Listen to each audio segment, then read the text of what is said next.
یہاں آپ کو خبر دیں، ایف آئی اے نے سائفر کیس میں مزید 5 گواہان کو عدالت میں پیش کر دیا۔ راولپنڈی کی اڈیالہ جیل میں سائفر سے متعلق کیس کی خصوصی عدالت کے جج ابو الحسنات ذوالقرنین نے کی، جس دوران کمرہ عدالت میں P T I chairman Imran Khan, Shah Mahmood Qureshi, سرکاری وکلاء عمر اشتیاق، محمد شرجیل، ایف آئی اے، وفاقی حکومت کے اسپیشل پروسیکیوٹر اور طلب کردہ 5 سرکاری گواہان بھی کمرہ عدالت میں موجود تھے۔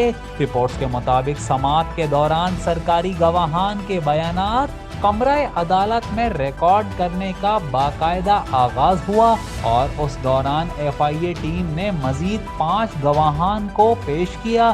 سائفر کیس میں 10 سرکاری گواہان کی کمرہ عدالت میں حاضری لگائی گئی، جبکہ پیش کیے جانے والے گواہان میں عمران سجاد، عقیل حیدر، شمون قیصر، ایم افضل، نادر خان، اقرا اشرف، فرخ عباس، حسیب بن عزیز، شبیر اور خوشنود شامل تھے۔ رپورٹس کا کہنا ہے کہ سرکاری پروسیکیوٹر رضوان عباسی اور سردار شوکت نے گواہان کے بیانات ریکارڈ کروائے، تاہم کمرہ عدالت میں موجود گواہان کے مکمل بیانات قلم بند نہ ہو سکے ہیں۔ آئندہ سماعت پر جرح اور گواہان کے تفصیلی بیانات قلم بند کیے جائیں گے۔